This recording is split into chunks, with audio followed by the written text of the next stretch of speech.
నమస్తే మేడం. నమస్తే అండి. నరేంద్ర మోడీ గారు పరిపాలన ఆయన తీసుకున్న నిర్ణయాలు ఎస్పెషల్లీ ఇన్సిడెంట్ మీద ఎలా ఉంటాయి? నిజంగా చాలా హ్యాపీ అనిపిస్తుంది. అక్కడ కూడా అసలు వాళ్ళు మనుషులేనా అసలు చూడండి ఎట్లా చంపేశారంటే వాళ్ళు అడిగారంట కదా, నేను నిన్న చూశాను. వాళ్ళు ఏమని అడిగారంట, ముస్లిం హాయ్ హిందూ హాయ్ అని అడిగారంట. పాపం వాళ్ళు నిన్న ఒక ఆమె ఏడుస్తూ ఏం చెప్తుందంటే, ఇద్దరు పిల్లలు ఆమెకి అయితే ఇట్లా పట్టుకొని ఇట్లా వంగారంట. వాళ్ళు ఒక్క షూట్ చేశారంట, భర్తని చంపేశారనుకుంట. అక్కడ జెంట్స్నే అందరినీ జెంట్స్నే చంపేశారు. ఇప్పుడు నరేంద్ర మోడీ గారు కూడా మంచి నిర్ణయం తీసుకుంటున్నారు.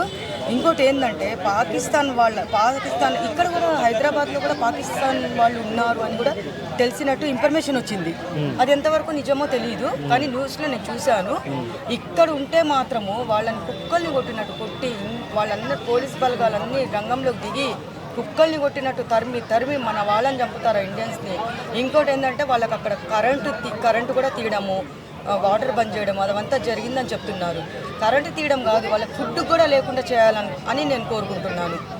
ఎంత ప్రాణాలు విలవిలలాడుంటాయి వాళ్ళవి అసలు.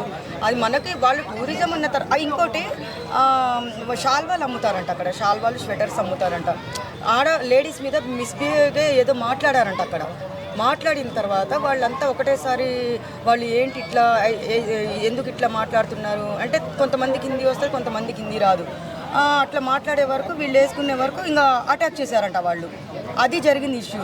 అయితే ఇంకోటి ఏం చెప్తున్నానంటే, పాపం ముస్లిం అతను వీళ్ళందరినీ కాపాడాలని చెప్పేసి ఒక ముస్లిం అతను కాపాడాలని చెప్పేసి చూశారంట. చూస్తున్నారని చెప్పేసి గన్స్ అన్ని కలెక్ట్ చేసుకోవాలని చూస్తే ఆయనను కూడా చంపేశారు. మన వాళ్ళని కాపాడాలని ఆయన కూడా పాకిస్తాన్ ఆయనకి ఎంత మానవత్వం ఉంది అసలు. అంతమందిని కాపాడి ఇక్కడి నుంచి పంపించేయాలని ఆయన చూశారంట. ఆయనను కూడా చంపేశారంటే ఎంత దారుణం. అది తలుచుకుంటుంటేనే అసలు నాకైతే అది విన్నప్పటి నుంచి 3 days నుంచి అసలు ఎవరికైనా అంతే, మీకు కూడా బాధే ఉంటుంది. పిల్లలు చిన్న పిల్లలు తండ్రిని కోల్పోయి ఇట్లా. అయితే నరేంద్ర మోడీ గారికి మన ప్రధానమంత్రి గారు మంచి మంచి పనులు చేస్తున్నారు. ఆయన తలుచుకుంటే ఏదైనా చేస్తారు. అసలు పాకిస్తాన్ వాళ్ళని సర్వనాశనం చేయాలని నేను కోరుకుంటున్నాను. ఏం ఉగ్రవాదం నేర్చుకోవడం ఏంది వీళ్ళు? ఇక్కడ మన ముస్లిమ్స్ వాళ్ళనే చంపేస్తుంటే ఇంకా ఎవరిని వదులుతారు వాళ్ళు?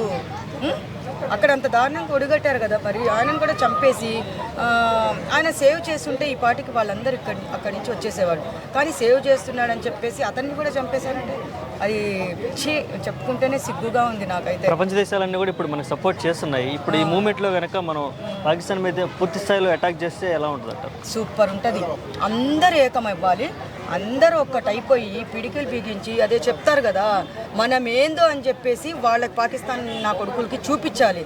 ఎందుకంటే ఇంకోసారి మన వాళ్ళ మీద చెయ్యి వేయకుండా చేతులు ప్రతి ఒక్కరికి అక్కడ ఎవరెవరైతే మన వాళ్ళని చంపేశారో వాళ్ళ చేతులు నరికేయాలి ఫస్ట్.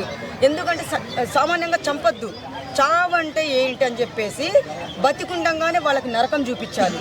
చేతులు నరికేయాలి ఫస్ట్. అసలు ఆయుధాలు ముట్టకుండా ఫస్ట్ 2 చేతులు నరికేస్తే అప్పుడు మన వాళ్ళని ఎవ్వరు టచ్ చేయకుండా ఉంటారు. అది నేను కోరుకుంటున్నాను. ఒకటేసారి చంపేసామనుకోండి చచ్చిపోతారు, కానీ వాళ్ళకి నరకమేంది? మన ఇండియన్స్ అంత నరకక్షోభ అనుభవించారు. వాళ్ళని అంత స్పాట్లో కళ్ళ ముందు భార్య కొత్తగా 6 రోజులైంది పెళ్ళయి, పాపం ఎంత దారుణం అది అసలు. అది చూస్తుంటేనే, వీడియో చూస్తుంటేనే కళ్ళల్లో నీళ్ళు వస్తున్నాయి. మరీ 6 days అంటే మళ్ళీ పాపం అనిపిస్తుంది. ఇలాంటివన్నీ మనం తలుచుకొని అందరం ఏకమయ్యేసి నా కొడుకుల్ని ఒక్కొక్కరికి చేతులు నరికేసి బతికుండంగానే నరకం చూపించాలి. అది నేను కోరుకుంటున్నాను. Okay madam, thank you.